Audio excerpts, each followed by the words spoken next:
نکاح کے بعد عبداللہ بن جماع سودا کے بھائی جو اس وقت کافر تھے آئے اور ان کو یہ حال معلوم ہوا تو سر پہ خاک ڈال لی کہ کیا غضب ہو گیا۔ چنانچہ اسلام لانے کے بعد اپنی اس حماقت و نادانی پر ہمیشہ ان کو افسوس آتا تھا۔ رسول کریم علیہ السلام نے سیدہ خدیجہ رضی اللہ عنہا کی وفات کے بعد رمضان 10 نبوی میں حضرت سودا رضی اللہ عنہا سے نکاح فرمایا۔ یہ نکاح حضرت عائشہ صدیقہ رضی اللہ عنہا سے بھی پہلے فرمایا اور حضرت سودا مکہ مکرمہ ہی میں آپ کے گھر آ گئی، پھر مدینہ منورہ کی طرف ہجرت فرمائی۔ سیدہ ام کلثوم رضی اللہ عنہا اور سیدہ فاطمہ الزہرا کم و بیش 5-6 سال تک سیدہ سودا رضی اللہ عنہا کی زیر تربیت رہیں، لیکن ساری زندگی کوئی ناخوشگوار واقعہ پیش نہ آیا، نہ سیدہ سودا رضی اللہ عنہا کی طرف سے اور نہ ہی سیدہ ام کلثوم اور سیدہ فاطمہ الزہرا کی طرف سے۔ مدینہ طیبہ میں آقا کریم علیہ السلام نے مسجد نبوی تعمیر کی اور ساتھ ہی 2 مکان بھی تعمیر کروائے۔ اس کے بعد آقا کریم نے رمضان 1 ہجری کو حضرت زید رضی اللہ عنہ بن حارثہ اور ابو رافع رضی اللہ عنہ کو 2 اونٹ اور 500 درہم دے کر مکے کی طرف بھیجا اور فرمایا قاف پر پیش اور پہلے دال پر زبر کے ساتھ پڑھنا ہے، اس سے مزید ایک اور اونٹ بھی خرید لینا تاکہ سیدہ سودا، سیدہ ام کلثوم اور سیدہ فاطمہ رضی اللہ عنہما آسانی سے سوار ہو سکیں۔ چنانچہ زید بن حارثہ اور ابو رافع رضی اللہ عنہما حسب حکم مکے میں آئے اور خاندان نبوت کو بحفاظت ہمراہ لے گئے۔ سن 10 ہجری میں جب نبی کریم علیہ السلام نے حج کیا تو سودا بھی ساتھ تھی، چونکہ وہ بلند و بالا و فربا اندام تھی اور اس وجہ سے تیزی کے ساتھ چل پھر نہیں سکتی تھی، اس لیے آقا کریم نے اجازت دی کہ اور لوگوں کے مزدلفہ سے روانہ ہونے کے قبل ان کو چلا جانا چاہیے، کیونکہ ان کو بھیڑ بھاڑ میں چلنے سے تکلیف ہوگی۔ آپ رضی اللہ عنہ کی نبی کریم علیہ السلام سے کوئی اولاد نہ ہوئی۔ پہلے شوہر سکران بن عمرو نے ایک لڑکا یادگار چھوڑا تھا جس کا نام عبد الرحمن تھا، انہوں نے جنگ جلولہ فارس میں شہادت حاصل کی۔ ناظرین، ازواج مطہرات میں سودا بنت زمعہ سے زیادہ کوئی بلند و بالا نہ تھا۔ حضرت عائشہ صدیقہ رضی اللہ عنہا کا قول ہے جس نے ان کو دیکھ لیا اس سے وہ چھپ نہ سکتی تھی۔ زرقانی میں ہے کہ ان کا قد لمبا تھا۔ آپ کی وفات کے بارے میں بتایا جاتا ہے کہ ایک دفعہ ازواج مطہرات نبی کریم علیہ السلام کی خدمت میں حاضر تھیں۔ انہوں نے دریافت کیا کہ یا رسول اللہ، ہم میں سے سب سے پہلے کون مرے گا؟ فرمایا جس کا ہاتھ سب سے بڑا ہے۔ لوگوں نے ظاہراً بائیں سمجھے، ہاتھ ناپے گئے تو سب سے بڑا ہاتھ سودا کا تھا، لیکن جب سب سے پہلے زینب بنت خزیمہ کا انتقال ہوا تو معلوم ہوا کہ ہاتھ کی بڑائی سے آپ کا مقصد سخاوت و فیاضی تھی۔ بہرحال واقعی نے سودا رضی اللہ عنہا کا سال وفات 54 ہجری بتایا ہے، لیکن ثقات کی روایت یہ ہے کہ انہوں نے عمر فاروق کے اخیر زمانے خلافت میں انتقال کیا۔ ناظرین، اللہ تعالیٰ نے حضرت عائشہ رضی اللہ عنہا کو بے شمار فضائل سے نوازا تھا۔ ان میں بعض فضیلتیں ایسی ہیں جو صرف حضرت عائشہ کو عطا ہوئیں۔ خود فرماتی ہیں کہ اللہ تعالیٰ نے مجھے ایسی خوبیاں عطا کی جو میرے علاوہ کسی کو نہ ملی۔ نکاح سے پہلے فرشتے نے آقا کریم علیہ السلام کے سامنے میری صورت پیش کی۔ امام ترمذی سے مروی ہے کہ حضرت جبرائیل علیہ السلام ان کی تصویر پر سبز رنگ کے ریشم میں لپیٹ کر آقا کریم کے پاس لائے اور کہا کہ دنیا و آخرت میں آپ کی رفیقہ حیات ہیں۔ میری عمر 7 سال تھی جب رسول اللہ نے مجھ سے نکاح فرمایا۔ اتنی چھوٹی عمر میں حضور صلی اللہ علیہ وآلہ وسلم نے کسی اور بیوی سے نکاح نہ فرمایا۔ جب میری رخصتی ہوئی تو میری عمر 9 سال تھی۔ ازواج مطہرات میں سے صرف میں کواری پیغمبر نبی کریم کے حرم میں آئی۔ حضور پر وحی میرے بستر پہ نازل ہوتی۔ نبی کریم علیہ السلام سب سے زیادہ مجھ سے محبت کرتے۔ اللہ تعالیٰ نے میری برات کے لیے قرآن کریم کی آیات نازل فرمائی۔ میں نے جبریل امین کو دیکھا ہے۔ حضور صلی اللہ علیہ وآلہ وسلم کا انتقال مبارک میرے حجرے میں ہوا۔ اس کے علاوہ آپ رضی اللہ عنہ بے شمار فضائل کی مالک تھی جن کو محدثی کرام اور اصحاب سیر نے مستقل ابواب میں ذکر فرمایا ہے۔ نبی کریم علیہ السلام کے وصال کے وقت حضرت عائشہ کی عمر 18 سال تھی۔ 48 برس انہوں نے عالم میں بیوگی میں بسر کیے۔ اس تمام عرصے میں وہ تمام عالم اسلام کے لیے رشد و ہدایت، علم و فضل اور خیر و برکت کا عظیم مرکز بنی رہیں۔ بڑے بڑے جلیل القدر صحابہ نے ان کی خدمت میں حاضر ہو کر ہر قسم کے مسائل پوچھے۔ علمی اعتبار سے حضرت عائشہ کو تمام ازواج مطہرات بلکہ اکثر صحابہ کرام پہ فوقیت حاصل ہوتی تھی۔ بہت سارے مسائل ایسے تھے جن کو آپ کی ذات گرامی نے حل فرمایا ہے۔ عروہ بن زبیر کا قول ہے، قرآن، فرائض، حلال و حرام، فقہ، شاعری، طب، عرب کی تاریخ اور نسب کا عالم عائشہ رضی اللہ عنہا سے بڑھ کر کسی کو نہ دیکھا۔ حضرت عائشہ رضی اللہ عنہ سے احادیث مروی ہیں جن میں سے 174 حدیثوں پر شیخین نے اتفاق کیا۔ امام 2210 بخاری نے منفردن ان سے 54 حدیثیں روایت کی ہیں۔ 68 حدیثوں میں امام مسلم منفرد ہیں۔ ناظرین، آپ کے وصال کے بارے میں علامہ ابن کثیر لکھتے ہیں، سیدہ عائشہ صدیقہ رضی اللہ عنہا کی وفات 17 رمضان المبارک منگل کے دن اور 58 سال کی عمر میں آپ نے وصیت کی تھی کہ مجھے جنت البقیع میں دفن کیا جائے۔ آپ کی نماز جنازہ سیدنا ابو ہریرہ رضی اللہ عنہ نے نماز وتر کے بعد پڑھائی۔ ناظرین اب کرتے ہیں آپ صلی اللہ علیہ وآلہ وسلم کی چوتھی زوجہ ام المومنین حضرت حفصہ رضی اللہ عنہ کی۔ ناظرین ام المومنین حضرت حفصہ رضی اللہ عنہ کی والد ماجد امیر المومنین حضرت عمر بن خطاب رضی اللہ عنہ ہے، اور ان کی والدہ ماجدہ حضرت زینب بنت مظعون رضی اللہ تعالی عنہ ہے، جو کہ ایک مشہور صحابیہ ہیں۔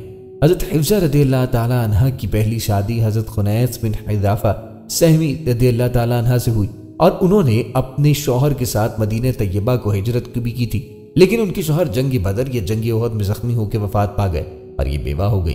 پھر آقا کریم علیہ الصلوۃ والسلام نے 3 ہجری میں ان سے نکاح فرمایا، اور یہ ام المومنین کی حیثیت سے کاشان نبوی کی سکونت سے مشرف ہو گئی۔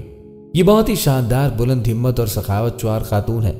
حق گوئی، حاضر جوابی اور فہم و فراست میں اپنے والد بزرگوار کا مزاج پایا تھا۔ اکثر روزے دار رہا کرتی تھی اور تلاوت قرآن مجید اور دوسری قسم کی عبادتوں میں مصروف رہا کرتے تھے۔ ان کے مزاج میں کچھ سختی تھی، اسی لیے حضرت امیر المومنین عمر بن خطاب رضی اللہ تعالی عنہ ہر وقت اس فکر میں رہتے تھے کہ کہیں ان کی کسی سے سخت کلامی حضور نبی کریم علیہ الصلوۃ والسلام کی دل آزاری نہ ہو جائے۔ چنانچہ آپ رضی اللہ تعالی عنہ بار بار ان سے فرمایا کرتے تھے کہ اے حفصہ، تم کو جس چیز کی ضرورت ہو مجھ سے طلب کر لیا کرو، خبردار کبھی بھی حضور اقدس صلی اللہ علیہ وآلہ وسلم سے کسی چیز کا تقاضا نہ کرنا، نہ نبی کریم علیہ الصلوۃ والسلام کی کبھی ہرگز دل آزاری کرنا، ورنہ یاد رکھو کہ اگر آقا کریم علیہ الصلوۃ والسلام تم سے ناراض ہو گئے تو تم خدا کے غضب میں گرفتار ہو جاؤ گے۔ بعض روایات میں ہے کہ سودا نے اپنے پہلے شوہر کی زندگی میں ایک خواب دیکھا تھا، ان سے بیان کیا تو بولے کہ شاید میری موت کا زمانہ قریب ہے اور تمہارا نکاح رسول اللہ سے ہوگا۔ چنانچہ یہ خواب حرف بحرف پورا ہوا۔ سیدہ سودا رضی اللہ عنہا نبی کریم علیہ الصلوۃ والسلام کے ساتھ مکے میں 3 سال رہیں۔ اس کے بعد اللہ کی طرف سے ہجرت مدینہ کا حکم آیا۔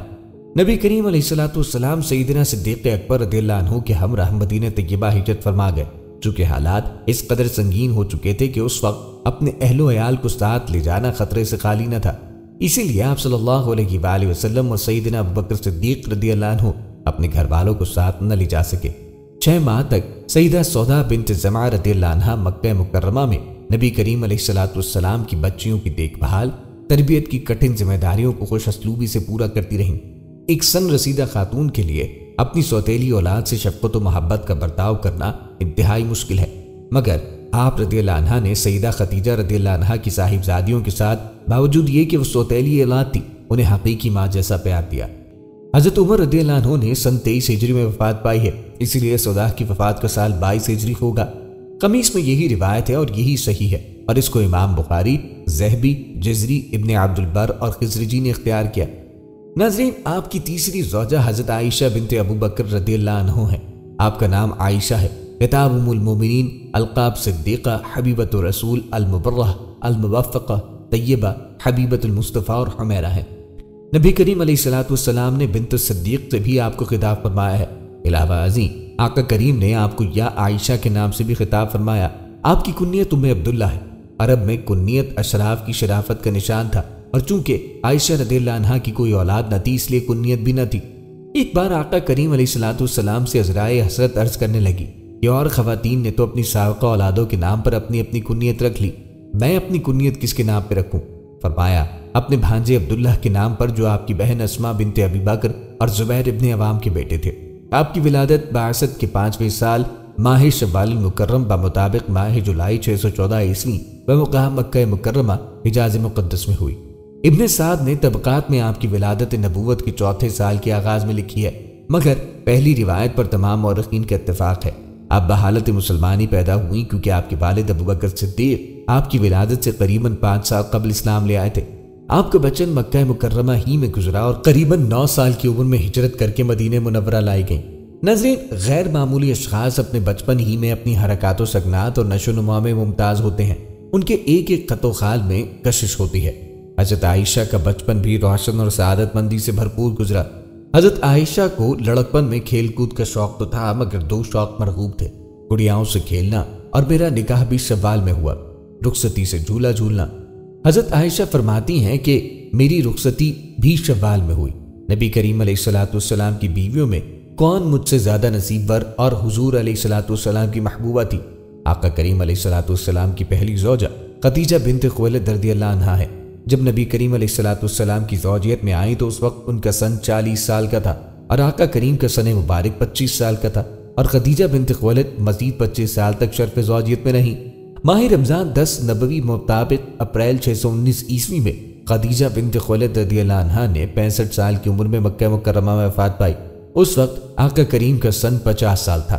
حضرت خدیجہ کی وفات کے بعد آقا کریم غمگین رہنے لگے۔ حضرت خدیجہ رضی اللہ عنہا اپنے شوہر کے ہمراہ ہر موقع پر ساتھ دیتی رہیں، آپ کے ساتھ ہمدردی کرتی رہیں، مصائب میں آپ کا ہاتھ بتاتی رہیں، سب سے پہلے آپ کے رسول و نبی ہونے کا اقرار کیا۔ ایسی غمگسار اور رفیق زوجہ کی جدائی میں آقا کریم بہت ملول رہا کرتے تھے، بلکہ تنہائی کے غم میں زندگی میں دشواری آنے لگی۔ جان سارہ نے رسول کریم علیہ السلام کو بہت فکر لاحق ہوئی۔ مشہور صحابی عثمان بن مدعون کی زوجہ خولہ رضی اللہ عنہا بنت حکیم رسول اللہ صلی اللہ علیہ وآلہ وسلم کے پاس آئی اور عرض کی، یا رسول اللہ، آپ دوسرا نکاح کر لیں۔ آپ نے فرمایا، کس سے؟ حضرت خولہ کہنے لگیں، بیوہ اور کواری دونوں طرح کی لڑکیاں موجود ہیں، جس کو آپ پسند فرمائیں اسی کے متعلق گفتگو کی جائے۔ فرمایا، کون ہے؟ خولہ رضی اللہ عنہا نے کہا کہ بیوہ تو سودا بنت زمعہ ہیں اور کواری ابو بکر کی بیٹی عائشہ۔ ارشاد ہوا، بہتر ہے تم ان کی نسبت گفتگو کرو۔ خولہ رضی اللہ عنہا نبی کریم علیہ السلام کی مرضی پا کر ابو بکر صدیق کے گھر آئیں اور ان سے تذکرہ کیا۔ دور جاہلیت میں دستور تھا، جس طرح سگے بھائیوں کی اولاد سے نکاح جائز نہیں، اسی طرح عرب اپنے منہ بولے بھائی کی اولاد سے بھی شادی نہ کیا کرتے تھے۔ اسی بنا پر ابو بکر صدیق رضی اللہ عنہ نے کہا کہ خولہ، عائشہ تو آپ صلی اللہ علیہ وآلہ وسلم کی بھتیجی ہیں، آپ سے اس کا کیوں کر نکاح ہو سکتا ہے؟ حضرت خولہ نے نبی کریم علیہ السلام سے استفسار کیا تو آپ نے فرمایا، ابو بکر میرے دینی بھائی ہیں اور اس قسم کے بھائیوں سے نکاح جائز ہے۔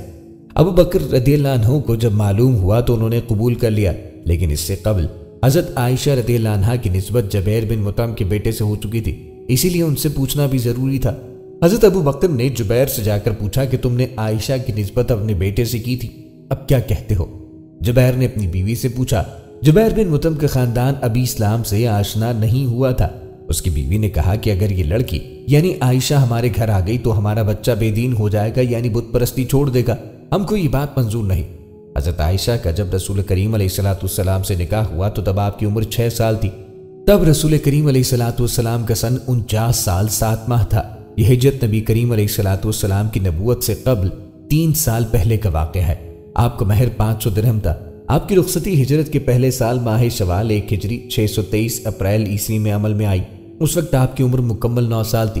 آقا کریم علیہ السلام مدینہ منورہ ماہ ربیع الاول 1 ہجری کو پہنچے اور ربیع اول سے 8واں مہینہ شوال ہوتا ہے، جس کے مطابق یہ رخصتی ماہ شوال 1 ہجری اپریل 623 میں عمل میں آئی۔ اس وقت نبی کریم علیہ السلام کی عمر مبارک 53 سال 10 ماہ تھی۔ اس لحاظ سے حضرت عائشہ نبی کریم علیہ السلام کی خدمت میں 9 سال 6 ماہ رہیں۔ ناظرین، حضرت بی بی ام سلمہ رضی اللہ تعالیٰ عنہا حسن و جمال کے ساتھ ساتھ عقل و فہیم کے کمال کا بھی ایک بے مثال نمونہ تھی۔ امام الحرمین کا بیان ہے کہ میں حضرت ام سلمہ کے سوا کسی عورت کو نہیں جانتا کہ اس کی رائے ہمیشہ درست ثابت ہوئی ہو۔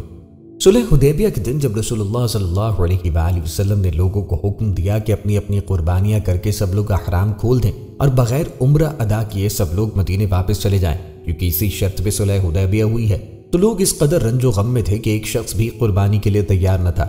حضور اقدس صلی اللہ تعالیٰ علیہ وآلہ وسلم کو صحابہ کرام رضوان اللہ علیہم اجمعین کے اس طرز عمل سے روحانی کوفت ہوئی اور آپ نے معاملے کا حضرت بی بی ام سلمہ رضی اللہ عنہا سے تذکرہ کیا تو انہوں نے یہ رائے دی کہ یا رسول اللہ، آپ کسی سے کچھ بھی نہ فرمائیں اور خود اپنی قربانی ذبح کر کے اپنا احرام اتاریں۔ چنانچہ نبی کریم علیہ السلام نے ایسا ہی کیا۔ یہ دیکھ کر حضور صلی اللہ تعالیٰ علیہ وآلہ وسلم نے احرام کھول دیا ہے۔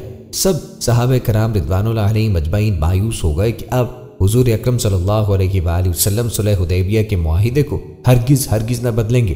اسی لیے سب صحابہ نے بھی اپنی اپنی قربانیاں کر کے احرام اتارا اور سب لوگ مدینہ منورہ واپس چلے گئے۔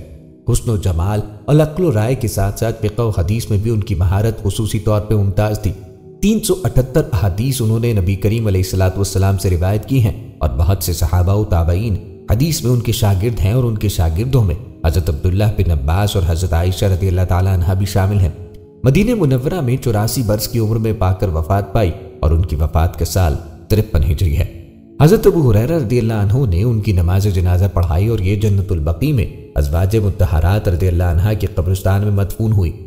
علم حدیث میں بہت سے صحابہ اور تابعین ان کے شاگردوں کی فہرست میں نظر آئے ہیں، جن میں خود ان کے بھائی عبداللہ بن عمر رضی اللہ تعالیٰ عنہ بہت مشہور ہیں۔ شعبان 25 ہجری میں مدینہ منورہ کے اندر ان کی وفات ہوئی۔ اس وقت حضرت امیر معاویہ رضی اللہ تعالیٰ عنہ کی حکومت کا زمانہ تھا اور مروان بن حکم مدینہ کا حاکم تھا۔ اسی نے ان کی نماز جنازہ پڑھائی اور کچھ دور تک ان کے جنازے کو بھی اٹھایا۔ پھر حضرت ابو ہریرہ رضی اللہ تعالیٰ عنہ قبر تک جنازے کو کندھا دینے چلتے رہے۔ ان کے 2 بھائی حضرت عبداللہ بن عمر، حضرت عاصم بن عمر رضی اللہ تعالیٰ عنہما، اور ان کے 3 بھتیجے حضرت سالم بن عبداللہ اور حضرت عبداللہ بن عبداللہ، حضرت حمزہ بن عبداللہ رضی اللہ تعالیٰ عنہ نے ان کو قبر میں اتارا اور یہ جنت البقیع میں دوسری ازواج مطہرات رضی اللہ تعالیٰ عنہ کے پہلو میں دفن ہوئی۔ بوقت وفات ان کی عمر 60 یا 63 برس کی تھی۔ ناظرین، آقا کریم علیہ الصلوۃ والسلام کی 5ویں زوجہ کا نام ام سلمہ ہے۔ ان کا نام ہند ہے اور کنیت ام سلمہ، مگر یہ اپنی کنیت کے ساتھ ہی زیادہ مشہور۔ ان کے باپ کا نام حذیفہ اور بعض مورخین کے نزدیک سہل ہے، مگر اس پر تمام مورخین کا اتفاق ہے کہ ان کی والدہ عاتقہ بنت عامر ہے۔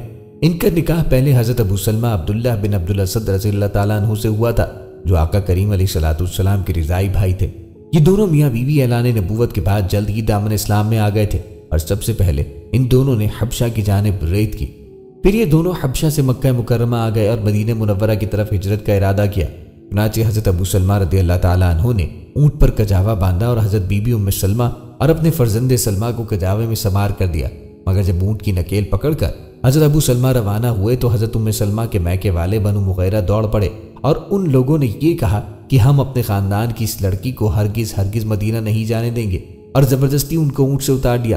یہ دیکھ کر حضرت ابو سلمہ رضی اللہ تعالیٰ عنہ کے خاندانی لوگوں کو بھی طیش آیا اور ان لوگوں نے غضبناک ہو کر کہا کہ لوگ ام سلمہ کو محض اس بنا پر روکتے ہو کہ یہ تمہارے خاندان کی لڑکی ہے، تو ہم اس کے بچے سلمہ کو ہرگز تمہارے پاس نہیں رہنے دیں گے، اسی لیے کہ یہ بچہ ہمارے خاندان کا ایک فرد ہے۔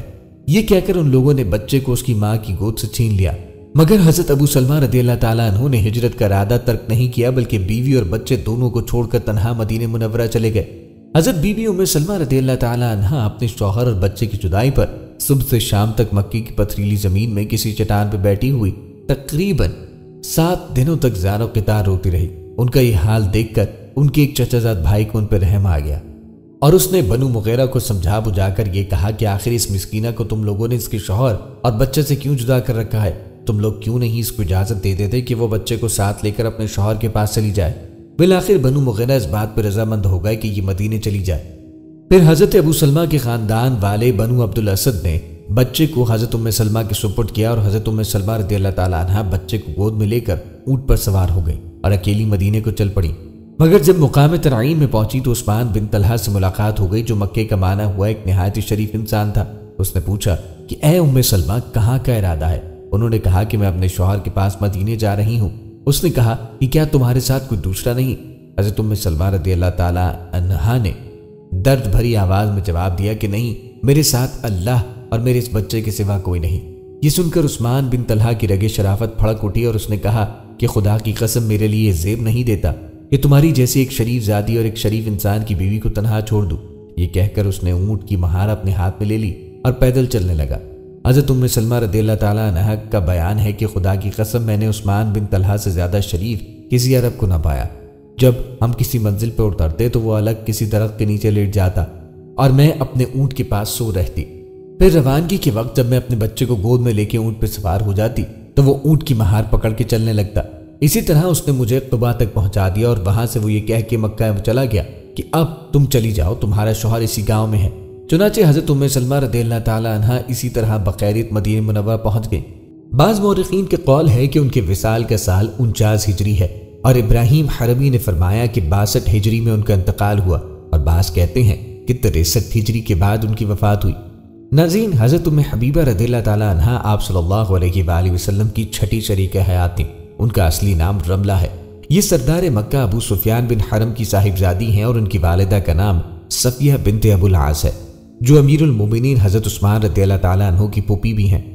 یہ پہلے عبید اللہ بن جحش کے نکاح میں تھی اور میاں بیوی دونوں نے اسلام قبول کیا اور دونوں ہجرت کر کے حبشہ چلے گئے، لیکن حبشہ پہنچ کر ان کے شوہر عبداللہ بن جحش پر ایسی بدنصیبی سوار ہوئی کہ وہ اسلام سے مرتد ہو کر نصرانی ہو گیا اور شراب پیتے پیتے نصرانیت پر ہی وہ مر گیا۔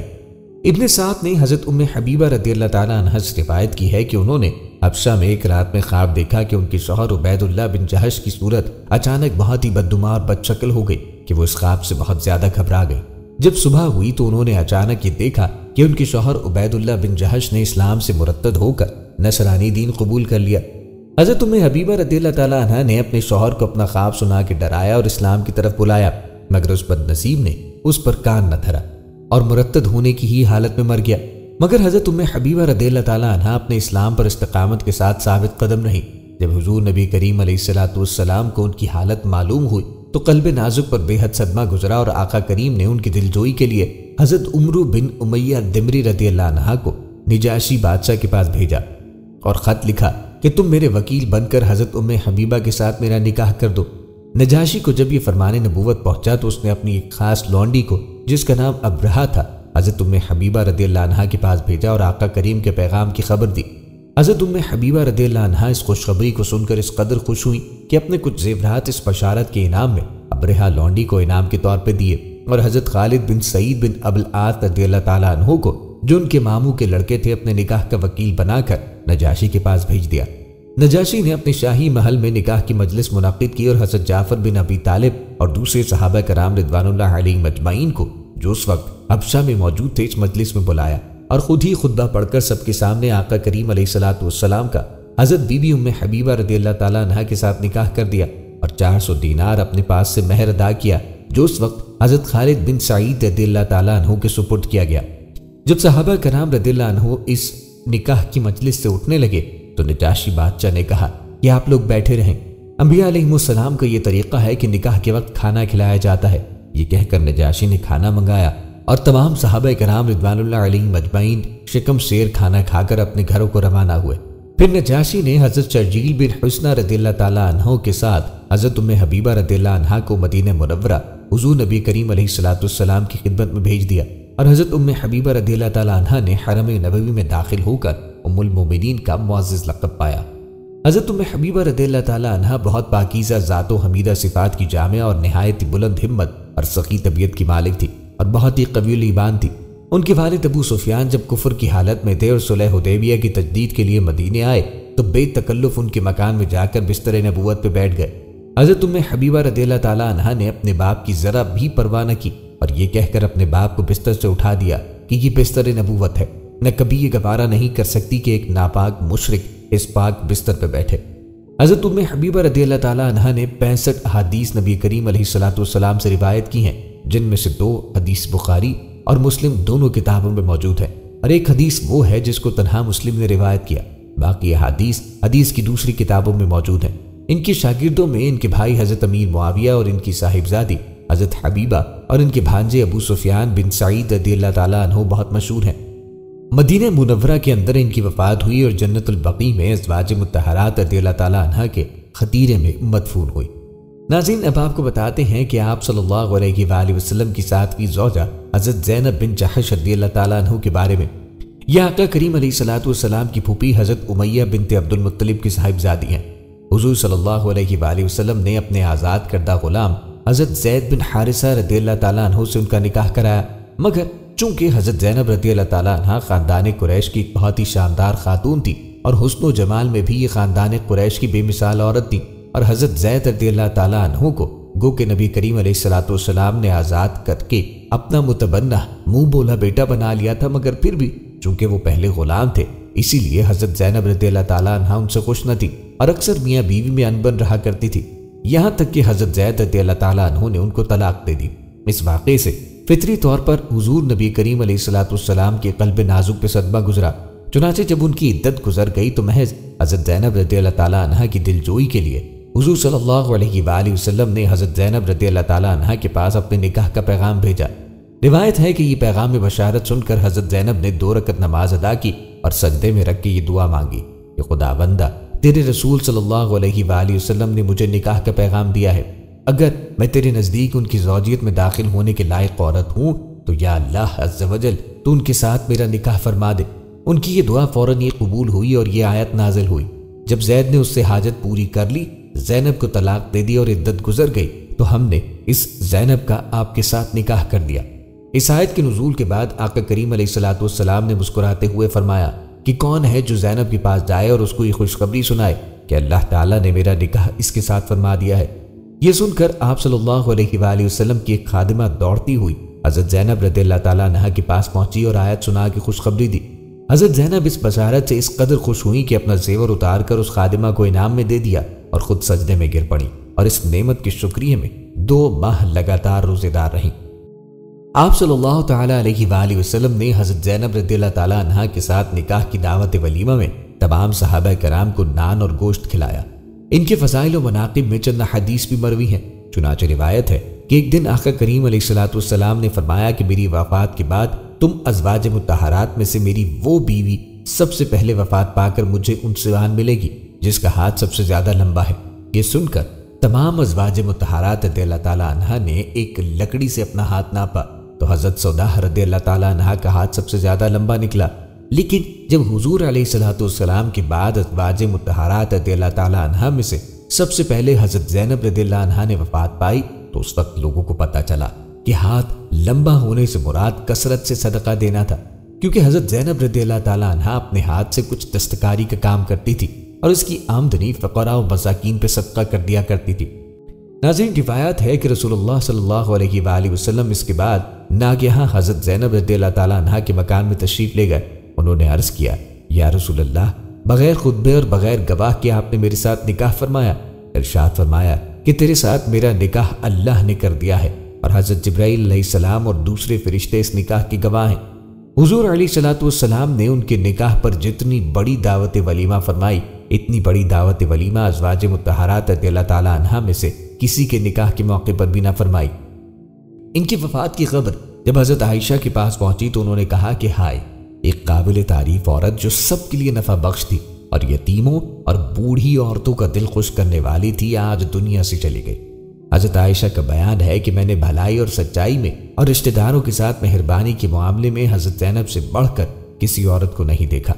منقول ہے کہ حضرت زینب ازواج مطہرات سے اکثر ہی کہا کرتی تھی کہ مجھ کو خداوند تعالیٰ نے ایک ایسی فضیلت عطا فرمائی ہے جو ازواج مطہرات میں سے کسی کو بھی نصیب نہ ہوئی، کیونکہ تمام ازواج مطہرات کا نکاح ان کے باپ داداؤں نے حضور علیہ الصلوۃ والسلام کے ساتھ کیا، لیکن حضور صلی اللہ علیہ وآلہ وسلم کے ساتھ میرا نکاح اللہ تعالیٰ نے کر دیا۔ انہوں نے 11 احادیث حضور علیہ الصلوۃ والسلام سے روایت کی ہیں، جن میں سے 2 حدیثیں بخاری و مسلم دونوں کتابوں میں مذکور ہیں، باقی 9 حدیثیں دوسری کتب احادیث میں لکھی ہیں۔ ناظرین، ام المومنین حضرت سیدنا زینب بنت خزیمہ رضی اللہ تعالیٰ عنہ آپ صلی اللہ علیہ وآلہ وسلم کی 8ویں زوجہ ہے۔ آپ کا شمار تاریخ کی ان ہستیوں میں ہوتا ہے جو غریب پروری، مسکین نوازی، رحم دلی، سخاوت اور فیاضی جیسے اوصاف میں نہایت بلند مقام پہ فائز ہیں۔ سخی اور فیاض طبیعت نیز یتیموں اور مسکینوں کے ساتھ مہربانی اور شفقت کے ساتھ پیش آنے اور انہیں کثرت کے کھانا کھلانے کے باعث آپ کا لقب ہی ام المساکین، مسکینوں کی ماں مشہور ہو گیا تھا۔ حضرت سیدنا علامہ احمد بن محمد قسطلانی رحمہ اللہ علیہ فرماتے ہیں، یعنی مساکین کو کھانا کھلانے کے باعث زمانہ جاہلیت میں ہی آپ رضی اللہ تعالیٰ عنہ کو ام المساکین کے لقب سے پکارا جانے لگا تھا۔ آپ کا نام زینب ہے۔ کہتے ہیں کہ زینب ایک خوبصورت اور خوشبودار درخت کا نام ہے، اسی نسبت سے عورتوں کا یہ نام رکھا جاتا ہے۔ آپ کے والد خزیمہ بن حارث ہے۔ حضرت مدر رحمہ اللہ علیہ میں جا کر آپ کا نسب سرور عالم نور مجسم صلی اللہ تعالیٰ علیہ وآلہ وسلم کے نسب شریف سے مل جاتا ہے، اس لیے آپ قریشی ہیں۔ سرور کائنات شہنشاہ موجودات صلی اللہ تعالیٰ علیہ وآلہ وسلم کے حبالہ عقد میں آنے سے پہلے اصح قول کے مطابق آپ حضرت سیدنا عبداللہ بن جحش رضی اللہ تعالیٰ عنہ کے ساتھ رشتہ ازواج منسلک تھیں۔ منقول ہے کہ جب حضرت زینب رضی اللہ عنہ کا وفات کا حال امیر المومنین حضرت عمر رضی اللہ عنہ کو معلوم ہوا تو آپ نے حکم دے دیا کہ مدینے کے ہر کوچہ بازار میں اعلان کر دیا جائے کہ تمام اہل مدینہ اپنی مقدس ماں کی نماز جنازہ کے لیے حاضر ہو جائیں۔ امیر المومنین رضی اللہ تعالیٰ عنہ نے خود ہی ان کی نماز جنازہ پڑھائیں اور یہ جنت البقیع میں دفن کی گئی۔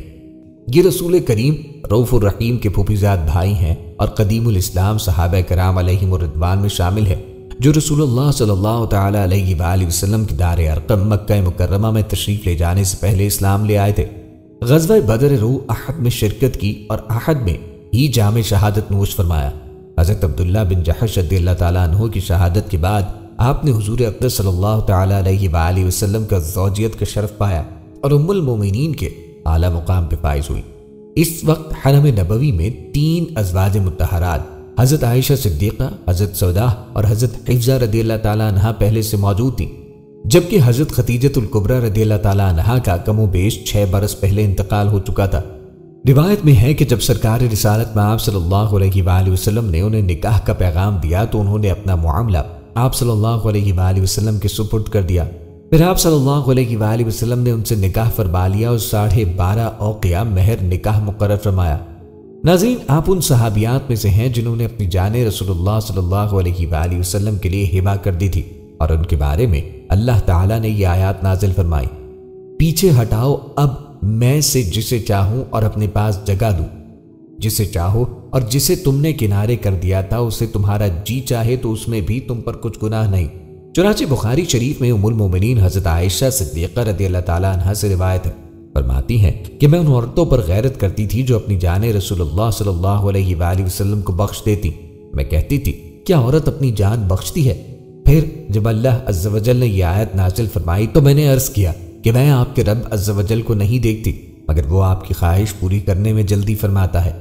پیارے آقا کریم علیہ الصلوۃ والسلام کی زوجیت میں آنے کے فقط 8 ماہ بعد ہی ربیع الاخر 4 ہجری میں آپ نے دائی اجل کو لبیک کہا اور اپنے آخرت کے سفر کا آغاز فرمایا۔ اس وقت آپ کی عمر مبارک 30 برس تھی۔ سرور کائنات صلی اللہ علیہ وآلہ وسلم نے آپ کی نماز جنازہ پڑھائی اور تدفین کی۔ واضح رہے کہ ازواج مطہرات رضی اللہ تعالیٰ عنہ میں سے صرف 2 ازواج ایسی ہیں جنہوں نے پیارے آقا علیہ الصلوۃ والسلام کی حیات ظاہری میں انتقال فرمایا: ام المومنین حضرت خدیجہ الکبریٰ رضی اللہ تعالیٰ عنہ اور ام المومنین حضرت زینب بنت خزیمہ رضی اللہ تعالیٰ عنہ۔ ناظرین، اب آپ کو بتاتے ہیں پیارے آقا کریم کی نویں زوجہ حضرت میمونہ رضی اللہ تعالیٰ عنہ کے بارے میں۔ ان کے والد کا نام حارث بن حزن تھا اور ان کی والدہ ہند بنت عوف ہیں۔ حضرت میمونہ کا نام پہلے براہ تھا، لیکن نبی کریم علیہ الصلوۃ والسلام نے ان کا نام بدل کر میمونہ برکت دہندہ رکھ دیا۔ یہ پہلے ابو رحم بن عبد العزیٰ کے نکاح میں تھی، مگر جب آقا کریم علیہ الصلوۃ والسلام 7 ہجری میں عمرۃ القضاء کے لیے مکہ تشریف لے گئے تو یہ بیوہ ہو چکی تھی۔ حضرت عباس رضی اللہ تعالیٰ عنہ نے ان کے بارے میں آقا کریم علیہ الصلوۃ والسلام سے گفتگو کی اور آپ نے ان سے نکاح فرما لیا اور عمرۃ القضاء سے واپسی پر مقام صرف میں ان کو اپنی صحبت سرفراز فرمایا۔ حضرت میمونہ رضی اللہ تعالیٰ عنہ کی سگی بہنیں 4 ہیں جن کے نام یہ ہیں: ام الفضل لبابۃ الکبریٰ، یہ حضور علیہ الصلوۃ والسلام کی چچا حضرت عباس رضی اللہ تعالیٰ عنہ کی بیوی ہیں، اور حضرت عبداللہ بن عباس رضی اللہ تعالیٰ عنہ انہی کے شکم سے پیدا ہوئے۔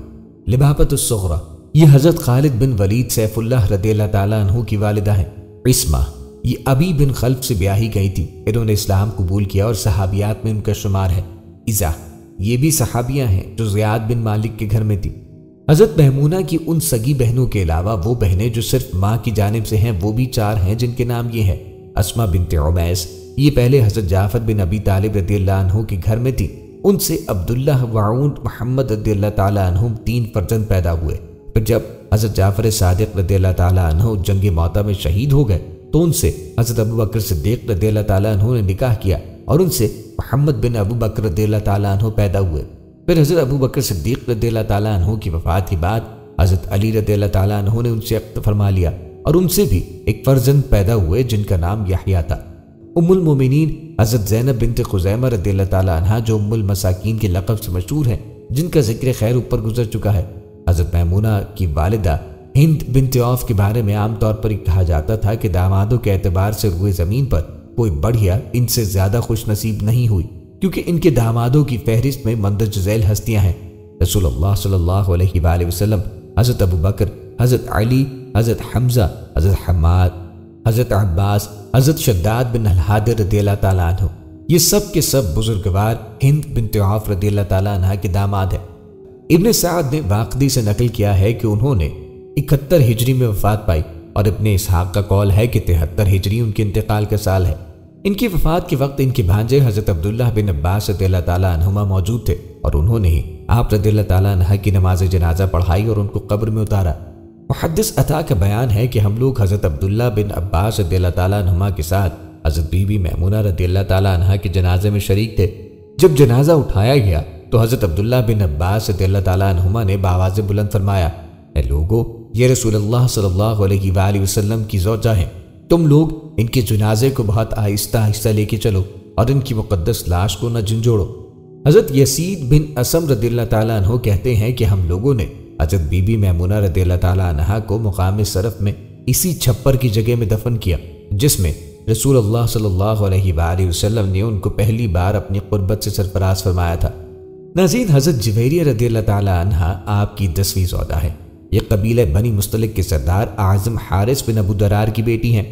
غزوہ مریسی میں جو کفار مسلمانوں کے ہاتھوں میں گرفتار ہو کر قیدی بنائے گئے تھے، انہی قیدیوں میں حضرت جویریہ بھی تھی۔ جب قیدیوں کو لونڈی غلام بنا کر مجاہدین پہ تقسیم کیا گیا تو حضرت جویریہ حضرت ثابت بن قیس رضی اللہ تعالیٰ عنہ کے حصے میں آئیں۔ انہوں نے ان سے مکاتبت کر لی، یعنی یہ لکھ کر دے دیا کہ تم اتنی رقم مجھے دے دو تو میں تم کو آزاد کر دوں گا۔ حضرت جویریہ بارگاہ رسالت میں حاضر ہوئی اور عرض کی، یا رسول اللہ، میں اپنے قبیلے کے سردار اعظم حارث بن ابو درار کی بیٹی ہوں اور مسلمان ہو چکی ہوں۔ ثابت بن قیس نے مجھے مکاتبہ بنا دیا ہے، مگر میرے پاس اتنی رقم نہیں کہ میں بدلے کتابت ادا کر کے آزاد ہو جاؤں۔ اسی لیے آپ اس وقت میں میری مالی امداد فرمائیں، کیونکہ میرا تمام خاندان اس جنگ میں گرفتار ہے اور ہمارے تمام مال و سامان مسلمانوں کے ہاتھوں میں مال غنیمت بن چکے ہیں اور میں اس وقت بالکل ہی مفلس و بے کسی کے عالم میں ہوں۔ حضور سرور کائنات کو ان کی فریاد سن کر ان پر رحم آ گیا۔ آقا کریم علیہ الصلوۃ والسلام نے ارشاد فرمایا، اگر میں اس سے بہتر سلوک تمہارے ساتھ کروں تو کیا تم اس کو منظور کر لو گی؟ انہوں نے پوچھا کہ یا رسول اللہ، آپ میرے ساتھ اس سے بہتر کیا سلوک فرمائیں گے؟ آپ نے فرمایا کہ میں یہ چاہتا ہوں کہ تمہارے بدلے کتابت کی تمام رقم میں خود تمہاری طرف سے ادا کر دوں اور پھر تم کو آزاد کر کے میں خود تم سے نکاح کر لوں تاکہ تمہارا خاندانی اعزاز و وقار برقرار رہ جائے۔ حضرت جویریہ رضی اللہ تعالیٰ عنہ کے 2 بھائی عمرو بن الحارث اور عبداللہ بن الحارث اور ان کی ایک بہن عمرہ بنت حارث، یہ تینوں بھی مسلمان ہو کر شرف صحابیت سے بلند ہوئے۔ ان کے بھائی عبداللہ بن حارث کے اسلام لانے کا واقعہ بھی بہت تعجب خیز بھی ہے اور دلچسپ بھی۔ یہ اپنی قوم کے قیدیوں کو چھڑانے کے لیے دربار رسالت میں حاضر ہوئے۔ ان کے ساتھ چند اونٹنیاں اور لونڈی تھی۔ انہوں نے ان سب کو ایک ایک پہاڑ کی گھاٹی میں چھپا دیا اور تنہا بارگاہ رسالت میں حاضر ہوئے اور اسیران جنگ کی رہائی کے لیے درخواست پیش کی۔ حضور صلی اللہ علیہ وآلہ وسلم نے فرمایا کہ تم قیدیوں کے لیے فدیہ کے لے کر آئے ہو؟ انہوں نے کہا کہ میرے پاس تو کچھ بھی نہیں۔ یہ سن کر آپ صلی اللہ علیہ وآلہ وسلم نے فرمایا کہ تمہاری وہ اونٹنیاں کیا ہوئی اور تمہاری وہ لونڈی کدھر گئی جسے تم فلاں گھاٹی میں چھپا کے آئے ہو؟ زبان رسالت سے یہ علم غیب کی خبر سن کر عبداللہ بن حارث حیران رہ گئے کہ آخر حضور صلی اللہ علیہ وآلہ وسلم کو میری لونڈی اور اونٹنیوں کی خبر کس طرح ہو گئی، اور ایک دم ان کا اندھیرے دل میں حضور صلی اللہ علیہ وآلہ وسلم کی صداقت اور آپ کی نبوت کا نور چمک اٹھا اور وہ فوراً ہی کلمہ پڑھ کر مشربہ اسلام ہو گئے۔ حضرت جویریہ رضی اللہ تعالیٰ عنہ نے 7 احادیث بھی رسول اللہ سے روایت کی ہیں، جن میں سے 2 حدیثیں بخاری شریف میں اور 2 حدیثیں مسلم شریف میں ہیں۔ باقی 3 احادیث دوسری کتابوں میں مذکور ہیں۔ حضرت عبداللہ بن عمر، حضرت عبید بن سباق اور ان کے بھتیجے حضرت طفیل رضی اللہ تعالیٰ عنہ وغیرہ نے ان سے روایت کی ہیں۔ 50 ہجری میں 65 برس کی عمر پا کر انہوں نے مدینہ طیبہ میں وفات پائی اور حاکم مدینہ مروان نے ان کی نماز جنازہ پڑھائی اور یہ جنت البقیع کے قبرستان میں مدفون ہوئی۔ ناظرین، اب آپ کو بتاتے ہیں آپ صلی اللہ علیہ وآلہ وسلم کی 11ویں اور آخری زوجہ حضرت صفیہ رضی اللہ تعالیٰ عنہ کے بارے میں۔ ان کا اصلی نام زینب تھا۔ رسول اللہ صلی اللہ علیہ وآلہ وسلم نے ان کا نام صفیہ رکھ دیا۔ یہ یہودیوں کے قبیلے بنو نضیر کے سردار اعظم حی بن اخطب کی بیٹی ہیں اور ان کی ماں کا نام زرہ بنت سیمیول ہے۔ یہ خاندان بنی اسرائیل میں سے حضرت موسیٰ علیہ السلام کے بھائی حضرت ہارون علیہ السلام کی اولاد میں سے ہیں، اور ان کا شوہر کنانہ بن ابی الحقیق بھی بنو نضیر کا رئیس اعظم تھا جو جنگ خیبر میں قتل ہو گیا۔ محرم 7 ہجری میں جب خیبر کو مسلمانوں نے فتح کیا اور تمام اسیران جنگ گرفتار کر کے اکٹھے جمع کیے گئے تو اس وقت حضرت داحیہ بن خلیفہ کلبی رضی اللہ تعالیٰ عنہ بارگاہ رسالت میں حاضر ہوئے اور ایک لونڈی طلب کی۔ آپ صلی اللہ علیہ وآلہ وسلم نے ارشاد فرمایا کہ تم اپنی پسند سے ان قیدیوں میں سے کوئی لونڈی لے لو۔ انہوں نے کہا حضرت صفیہ رضی اللہ تعالیٰ عنہ کو لے لیا، مگر ایک صحابی نے عرض کی کہ یا رسول اللہ، حضرت صفیہ بنو قریظہ اور بنو نضیر کی شہزادی ہیں، ان کے خاندانی اعزاز کا تقاضا ہے کہ آپ ان کو اپنی ازواج مطہرات میں شامل فرمائیں۔ چنانچہ آقا کریم علیہ السلام نے ان کو حضرت داحیہ کلبی رضی اللہ تعالیٰ عنہ سے لے لیا اور ان کے بدلے میں انہیں ایک دوسری لونڈی عطا فرما دی۔ پھر حضرت صفیہ رضی اللہ تعالیٰ عنہ کو آزاد فرما کے ان سے نکاح فرمایا اور جنگ خیبر سے واپسی میں 3 دنوں تک منزل صبا میں ان کو اپنے خیمے کے اندر اپنی قربت سے سرفراز فرمایا اور دعوت ولیمہ میں کھجور، گھی، پنیر کا ملیدہ صحابہ کرام رضوان اللہ علیہم اجمعین کو کھلایا، جس کا مفصل تذکرہ جنگ خیبر میں گزر چکا۔ ناظرین، ترمذی شریف کی روایت ہے کہ ایک روز نبی کریم علیہ السلام نے دیکھا کہ حضرت صفیہ رو رہی ہیں۔ آپ نے رونے کا سبب پوچھا تو انہوں نے کہا، یا رسول اللہ، حضرت عائشہ اور حضرت حفظہ نے یہ کہا ہے کہ ہم دونوں دربار رسالت میں تم سے بہت زیادہ عزت دار ہیں، کیونکہ ہمارا خاندان حضور صلی اللہ علیہ وآلہ وسلم سے ملتا ہے۔ یہ سن کر حضور صلی اللہ علیہ وآلہ وسلم نے فرمایا کہ اے صفیہ، تم نے ان دونوں میں سے یہ کیوں نہ کہہ دیا کہ تم دونوں مجھ سے بہتر کیوں کر ہو سکتی ہو؟ حضرت ہارون علیہ السلام میرے باپ ہیں اور حضرت موسیٰ علیہ السلام میرے چچا ہیں، اور حضرت محمد صلی اللہ علیہ وآلہ وسلم میرے شوہر۔ انہوں نے 10 احادیث بھی حضور علیہ السلام سے روایت کی ہیں، جن میں سے ایک حدیث بخاری و مسلم دونوں کتابوں میں ہے اور باقی 9 احادیث دوسری کتب میں درج ہے۔ ان کی وفات کے سال میں اختلاف ہے۔ باقی کا قول ہے کہ 50 ہجری میں ان کا وفات ہوئی، اور ابن سعد نے لکھا ہے کہ 52 ہجری میں انتقال ہوا۔ بوقت رحلت ان کی عمر 60 برس کی تھی۔ یہ بھی مدینے کی مشہور قبرستان جنت البقیع میں سپرد خاک کی گئی۔ ناظرین، یہ شہنشاہ مدینہ صلی اللہ تعالیٰ علیہ وآلہ وسلم کی وہ 11 ازواج مطہرات رضی اللہ تعالیٰ عنہا ہیں جن پر تمام مورخین کا اتفاق ہے۔ ان میں سے حضرت خدیجہ رضی اللہ تعالیٰ عنہا کا تو ہجرت سے پہلے ہی انتقال ہو چکا تھا، اور حضرت زینب بنت خزیمہ رضی اللہ تعالیٰ عنہا، جن کا لقب ام المساکین ہے، ہم پہلے بھی تحریر کر چکے ہیں کہ نکاح کے 2-3 ماہ بعد حضور علیہ السلام کے سامنے ہی وفات پا گئی تھی۔ حضور علیہ السلام کی رحلت کے وقت آپ کی 9 بیویاں موجود تھیں، جن میں سے 8 کی آپ باریاں مقرر فرماتے رہے، کیونکہ حضرت سودا رضی اللہ تعالیٰ عنہا نے اپنی باری کا دن حضرت عائشہ رضی اللہ تعالیٰ عنہا کو ہبہ کر دیا تھا۔ ان 9 مقدس ازواج میں سے حضور علیہ السلام کی رحلت کے بعد سب سے پہلے حضرت زینب بنت جہش رضی اللہ تعالیٰ عنہا نے وفات پائی، اور سب کے بعد آخر میں 72 یا 73 ہجری میں حضرت بی بی ام سلمہ رضی اللہ تعالیٰ عنہا نے رحلت فرمائی۔ ان کی وفات کے بعد دنیا امہات المومنین سے خالی ہو گئی۔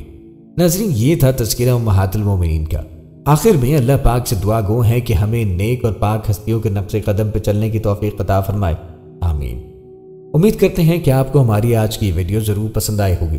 اگر آپ کو ہماری آج کی ویڈیو پسند آئی ہے تو آپ سے گزارش ہے کہ چینل کو سبسکرائب کریں اور ساتھ ہی لگے بیل کے بٹن کو بھی پریس کریں۔ ویڈیو کو لائک بھی کریں اور اپنی قیمتی رائے کا اظہار کمنٹس میں کریں۔ کمنٹس میں آپ اپنے سوالات بھی ہم تک پہنچا سکتے ہیں۔ اللہ تعالیٰ آپ کو اپنی حفظ و امان میں رکھے۔